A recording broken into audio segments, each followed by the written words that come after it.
And दोस्तों बड़ी खुशखबरी और वो भी बात कहूंगा दोस्तों, आज वेटरन्स डे था और नौवा वेटरन्स डे। आखिर रक्षा मंत्री जी ने क्या कहा, हमारे सेना प्रमुख ने क्या कहा, वहां पर चार जनरल साहब थे। हाँ दोस्तों, बिल्कुल जबरदस्त बात कही है और सटीक बात कही है। 2024 में तकरीबन 12 करोड़ रुपए का वेटरन्स को भुगतान हुआ। OROP 2024 के तहत पेंशन इश्यूज को एड्रेस किया गया है और उससे संबंधित एनोमलीज का निवारण करने के लिए आवश्यक कदम उठाए जा रहे हैं। लिबरलाइज फैमिली पेंशन प्रदान करने के लिए स्पेशल ड्राइव के तहत 2250 केसेस का ब्यौरा लेकर तकरीबन 450 केसेस सुलझाए गए हैं और तकरीबन 19 करोड़ का आवंटन हो चुका है। डिफेंस सेक्रेटरी साहब ने हुक्म दिए हैं कि जब तक ये स्पर्श का मुद्दा सॉल्व नहीं होता है, CGDA पेंशन से कोई भी स्टाफ कहीं ट्रांसफर नहीं किया जाए। हम देश के संरक्षक हैं और हमेशा रहेंगे, चाहे वर्दी में हो या सेवानिवृत्ति के बाद।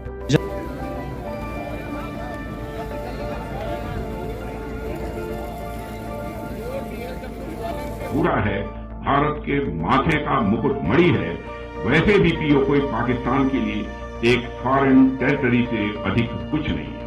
और किन किन मुद्दों पर उन्होंने बात की है, उन्होंने हमारे जो भूतपूर्व सैनिक हैं उनके लिए सबसे बड़ी बात कही कि ये राष्ट्र निर्माण में या राज्य निर्माण में अपनी अहम भूमिका निभा सकते हो। और आर्मी कमांडर को हमने निर्देश दिया है कि सभी चीफ मिनिस्टरों को चिट्ठी लिखें कि आप अपने राज्य को यदि उन्नति, प्रगति, भ्रष्टाचार से मुक्ति दिलाने चाहते हो तो आपको एक्स सर्विसमैन का आपको उनका सहयोग करना होगा। आप सरकारी रूप से चाहे नौकरी देके करें या जनप्रतिनिधि बना के करें, क्योंकि आप समझ सकते हो उनकी दृढ़ता और उनकी आप समझ सकते हो उनकी पारदर्शिता, उनका कमिटमेंट, उनका ईमानदारी, उनका डिसिप्लिन, टाइम से काम करना। यानी वो सेवानिवृत्त सेना से हुए, अपने कर्तव्यों से नहीं हुए। भले उन्होंने उसके बाद दोस्तों और रुक जाना, आगे उन्होंने OROP की बात करी, आगे उन्होंने ECHS की बात करी, आगे उन्होंने प्रोजेक्ट नमन की बात करी, आगे उन्होंने वीरांगना सेल की बात की, आगे आपको मिलने वाली सुविधा, यानी उन्होंने कहा है कि जो मैं आप सुविधा दे रहा हूं शायद वो पर्याप्त न हो, लेकिन इनके ऊपर लगातार विचार किया जा रहा। एक पूरा का पूरा MOD की एक DSW शाखा यही काम कर रही है। उन्होंने हर एक पहलू को छुआ, आप उनका पूरा वीडियो आपको देखना होगा। अपने जीवन का बहुमूल्य समय इस देश के प्रति सेवा में समर्पित किया है। आप सभी न केवल देश के वीर रक्षक हैं, बल्कि आज भी आप हमारे समाज और राष्ट्र के लिए प्रेरणा स्रोत हैं। सेना में आपके योगदान से लेकर सेवानिवृत्त के बाद आपके सामाजिक दायित्वों तक आपकी यात्रा हमारे राष्ट्र के लिए अपार महत्व रखती है। हमारा राष्ट्र आज अपने विकसित भारत के स्थापित लक्ष्य की ओर तेजी से कदम बढ़ा रहा है। इस लक्ष्य की प्राप्ति के लिए हर नागरिक के समावेशिता की आवश्यकता है।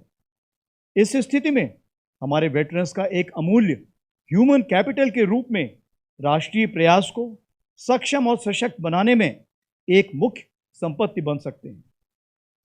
यदि हम यानी 24 लाख रजिस्टर्ड वेटरन्स, 7 लाख वीर नारी विधवाएं, 28 lakh registered dependents, 12 lakh serving soldiers और उनके तकरीबन 24 लाख डिपेंडेंट्स और 28 लाख ऐसे लोग जो नॉन डिपेंडेंट होते हुए भी साथ में रह रहे हैं, इन सब की अगर हमको लागत लगाएं तो ये 1.25 करोड़ यानी 1.25 करोड़ की जनसंख्या बनती है। उन्होंने पहले वन रैंक वन पेंशन की बात की कि जितनी विसंगतियां उतनी दूर की जाएंगी। उन्होंने कहा ये हमारा कमिटमेंट है, रक्षा मंत्री जी की तरफ से ये सारी चीजें हो गई हैं, लेकिन जो पॉसिबल है वो OROP की विसंगतियों की बात की। उन्होंने दूसरी बड़ी बात की, स्पर्श में बहुत सारी प्रॉब्लम्स आ रही है। उन्होंने कहा स्पर्श के अंदर सॉफ्टवेयर वाला स्टाफ TCS अहमदाबाद वाला हो, वो इलाहाबाद में अटैच कर दिया गया है, या जो स्पर्श को हैंडल करने वाली टीम है उनको कहीं पोस्टिंग या कहीं भेजा नहीं जा रहा है, वो लगातार उसी पे काम करेंगे और जब तक बिल्कुल स्ट्रीमलाइन नहीं हो जाता है। उन्होंने कहा बहुत सारी ग्रेवियंसेस हैं, बहुत सारा शिकायतें हैं पेंशनर्स की, उन्होंने कहा उनके ऊपर बिल्कुल सही तरीके से काम किया जा रहा है। प्रोजेक्ट नमन की बात की, बोला ऑल इन वन, मतलब उसमें सारी चीजें आपकी जुड़ जाएंगी। वीरांगना सेल यानी आपने देखा होगा VS के, आपने पढ़ा होगा, मैं बताता रहता हूं कि director of Indian army veterans की एक शाखा है, यहां पर आपकी ग्रेवेंस, आपके जितने मामलों को सुना जाएगा, यानी सारी चीजें बात की। और उन्होंने कहा हमारा परिवार 1.25 करोड़ का परिवार बताया, कितनी अच्छी बात कही। बोला मैं 1.25 करोड़ परिवार से बिलोंग करता हूं, कि उन्होंने कहा उसमें भले 24 लाख आपके वेटरन हो, 7 लाख वीर नारी हैं, 28 लाख उनके डिपेंडेंट हैं, 12 लाख आपके सर्विंग सोल्जर्स हैं, 24 लाख उनके डिपेंडेंट हैं, 28 और उनका परिवार है। यानी उन्होंने कहा है भारत की 1.25 करोड़ जनता एक अनुशासित है और एक उनके पास ऐसा विजन है, ऐसा एटमॉस्फेयर है, यानी मैं अपनी भाषा में कहूं कि इतने अच्छे लोग हैं कि दूसरों समाज की गंदगी साफ कर सकते हैं। मैं अपनी भाषा में कहूं, जो मेरा कहने का लहजा और तरीका होता है। और आज सच में इस समाज को, इस देश में समाज को कहीं सुधारना है, समाज को कहीं सही दिशा और दशा देनी है, तो आपको सैनिकों का इस्तेमाल करना होगा। लगातार इस बात की बात कर रहा हूं, हर जगह वेटरन्स डे मनाया गया। हम खुद ग्वालियर में गए, हम सच बता रहा हूं, हमारा पूरा वेटरन संगठन ये कहता है कि आप डीआईजी, एसपी हम कहते हैं आपके अंदर आप यहां हेलमेट नहीं लगा सके। ग्वालियर में बहुत सारे इंसिडेंट होते हैं, जैसे कि गडकरी जी ने बोला तो 1,78,000 लोग बिना हेलमेट लगाए अपनी जान देते हैं। तो सरकार का प्रशासन लोगों को हेलमेट नहीं लगवा सकता और वो क्या काम करेगा? आप सोचिए, इनका नियम कानून, क्योंकि बीच में नेतागिरी है, तमाम चीजें के झंझट है, कोई झंझट मोल नहीं लेना चाहता। जैसे देश जिस ढर्रे पे चल रहा है, जिसको खाना है खाओ, चूसना है चूसो, जो भी करना है मनमानी करो। और मनमानी आचरणों से आपने देखा होगा कितने सारे सिपाही हैं, कितने सारे एमएलए, करोड़ों की अरबों की अकूत संपत्ति लेके कुबेर बन के बैठे। लेकिन सच बात कह रहे हैं, लेकिन इसके बाद साथ में भी इशारा ये भी हो गया है कि यदि माननीय प्रधानमंत्री जी चाहें, दूसरी पार्टियां चाहें, तो क्यों ना पॉलिटिक्स में भी जो हमारे लोग इंटरेस्टेड हैं, जो सेवा कर सकते हैं। जब बार बार कही जाती है कि अच्छे लोगों को राजनीति में आना चाहिए, लेकिन अच्छे लोग राजनीति में कहां से आएंगे? राजनीति में वो लोग आएंगे जिनके पास ब्लैक मनी हो, जिनके पास धन हो अकूत, वो खरीद सकें। लेकिन सैनिकों के पास कहां धन है? सैनिकों का तो एक बड़ा अधिकारी होगा, उसके पास भी 1 करोड़ 2 करोड़ से ज्यादा नहीं हो सकता, बड़ा मुश्किल हो सकता है। हमारे पास तो इस तरीके का कुछ होता ही नहीं। हमारे पास तो एक जज्बा होता है, जज्बात होते हैं। और उन्होंने कहा है कि नहीं, कोई मुफ्त में कोई देश के लिए जान नहीं दे सकता, यानी मुफ्त में कोई देश के लिए जान नहीं दे सकता। कितनी बड़ी बात उन्होंने फिर आज इस बात को दोहराया, यानी हमारा ट्रेनिंग, हमारा कमिटमेंट, हमारा नाम नमक निशान का आज उन्होंने बात किया। आप पूरा भाषण देख सकते हो। आप ग्वालियर में जिस तरीके से हमने, जिसमें हमारे को भी इन्वाइट किया, हम वहां पे गए। रक्षा मंत्री जी ने जम्मू अखनूर में किया, शिमला में भी अलग अलग आप वीडियो देख सकते हो। प्रसन्न इस बात की, तसल्ली इस बात की कि नहीं, इनके पास हमारे लिए बहुत सारी योजना है, लेकिन देर लगेगी, लेकिन धीरे धीरे 1 2 3 साल में बहुत सारी चीजें बदली हैं। और हमें लगातार, हमें भी सहयोग और प्रयास दोनों चीजें लगातार करते रहना चाहिए। जैसा कि ये मेरा खुद का अनुभव, आप चीफ ऑफ आर्मी स्टाफ का भी वीडियो देख सकते हो, और हमारे रक्षा मंत्री राजनाथ सिंह का भी मैं वीडियो आपके सामने ला रहा हूं। धन्यवाद दोस्तों। यह ह्यूमन कैपिटल अनुभव, अनुशासन और प्रतिबद्धता से भरपूर है और इसे राष्ट्र निर्माण के प्रयासों में एक महत्वपूर्ण योगदान देने में उपयोग में लाया जा सकता है। इस दृष्टिकोण के अनुसार सेना को राज्य सरकारों तक सक्रिय रूप से पहचान बनाने का प्रयास जारी है।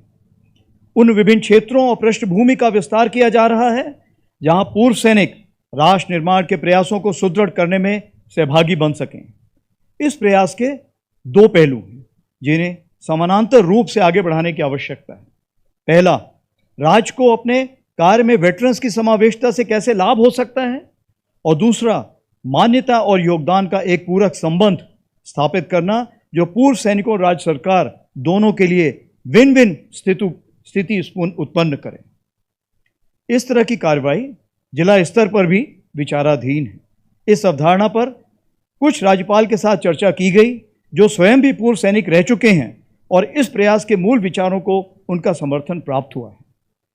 इसी के मद्देनज़र सारे आर्मी कमांडर साहब को अनुरोध किया गया है कि वो सारे चीफ मिनिस्टर्स को पत्र लिखें और बताएं कि हमारे वेटरन्स के बारे में क्या उनके स्ट्रेंथ हैं जो एक प्रदेश के काम आ सकती हैं, और जब वो चीफ मिनिस्टर से मिलें तो इसके बारे में भी बातचीत को आगे बढ़ाएं।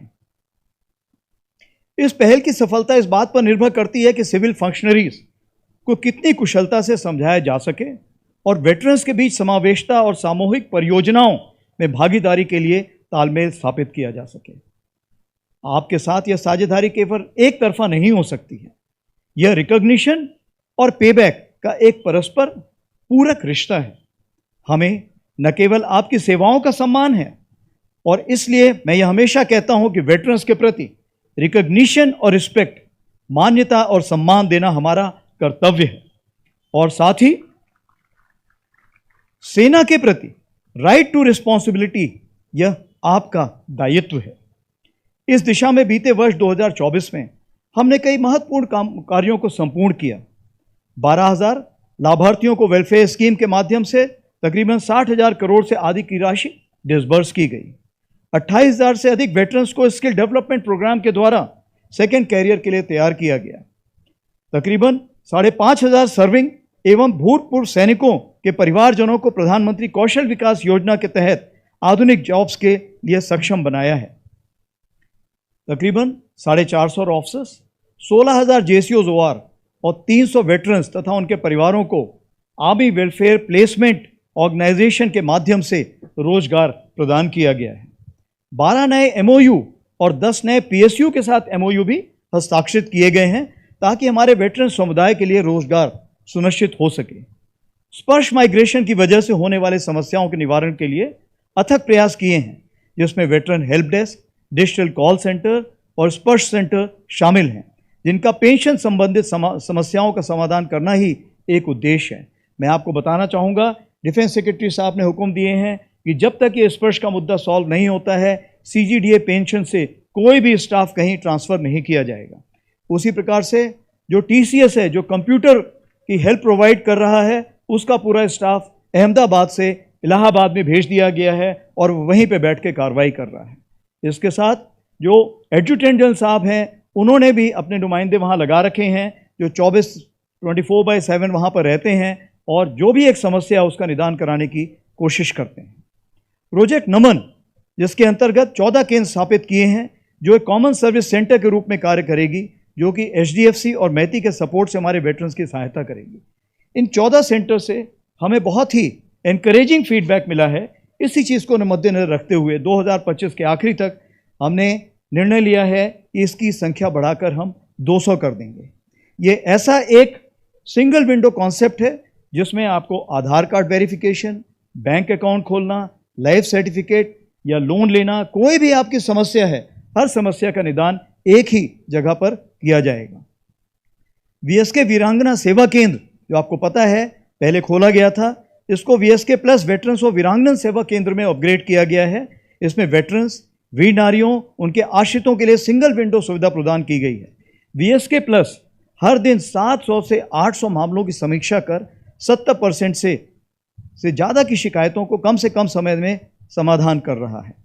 इसमें आप ध्यान देंगे कि सारी हमारी वीर नारियों, वीर माताएं बैठी हुई हैं और वो जब किसी चीज़ के बारे में बातचीत करती हैं तो सामने वाला जिसकी कोई परेशानी होती है वो खुल के उसको बता सकता है, और वो जब किसी भी ऑफिस में फ़ोन करती हैं तो वो भी इस चीज़ को समझता है, उसकी अहमियत समझता है, उस पर जल्द से जल्द उसका समस्या हल करता है। इस सुविधा के प्रावधान से 2024 में तकरीबन 12 करोड़ रुपए का वेटरन्स को भुगतान हुआ।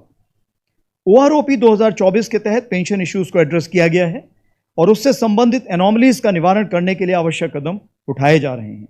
लिबरलाइज फैमिली पेंशन प्रदान करने के लिए स्पेशल ड्राइव के तहत 2250 केसेस का ब्यौरा लेकर तकरीबन 450 केसेस सुलझाए गए हैं और तकरीबन 19 करोड़ का आवंटन हो चुका है। बाकी केसेस पर भी कार्यवाही हो रही है।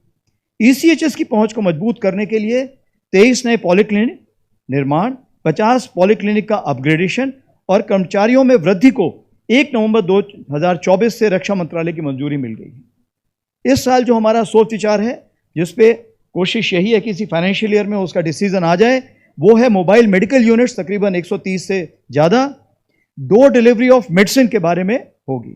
साथ में हमने एक ईसीएचएस स्पर्श का एक नया इनिशिएटिव शुरू किया है, जिसमें हमारे कॉलेज और स्कूल के बच्चे जो हमारे सीनियर ईसीएचएस मेंबर्स हैं, जब वो हॉस्पिटल जाते हैं उनको जो परेशानियां होती हैं उसकी समस्या को हल करने के लिए वो वॉलंटियर बन के आते हैं। इसमें तकरीबन हमने 80 सर्टिफिकेट ऐसे ईसीएचएस स्पर्श के नाम पे इशू किए हैं और कोशिश यही है ज़्यादा से ज़्यादा स्टूडेंट आएँ और इसका फ़ायदा उठाएं, जिससे हमारे जो सीनियर वेटरन्स हैं उसको भी इसका फ़ायदा मिल सके। इन प्रयासों के अलावा आपके समर्थन देने की हमारी कोशिशें हमेशा जारी रहेंगी। साथ ही मैं आपसे आग्रह करता हूं कि आप परिवर्तन के स्तंभ और पूरे राष्ट्र के परिवर्तन के अग्रदूत बने रहें। आपका ज्ञान, देशभक्ति और निस्वार्थ सेवा हमारे लिए अमूल्य है। युवा पीढ़ी के लिए आप मार्गदर्शक बने और उन्हें अनुशासन, देशभक्ति और सेवा के मूल्य सिखाते रहें। आइए हम एक ऐसा विश्व बनाने का संकल्प लें जहां भारत प्रगति, एकता और शक्ति का प्रतीक बने। हम देश के संरक्षक हैं और हमेशा रहेंगे, चाहे वर्दी में हो या सेवानिवृत्ति के बाद। अंत में मैं एक बार फिर से आप सभी के प्रति अपनी हार्दिक कृतज्ञता और सम्मान व्यक्त करता हूं। आइए हम एक उज्जवल, मजबूत और समृद्ध भारत बनाते हुए हाथ में हाथ मिलाकर आगे बढ़ें और हम ये सुनिश्चित करें कि हमारी विकास और विरासत के जुनून से आने वाली पीढ़ियां प्रेरित होते रहें। धन्यवाद। जय हिंद।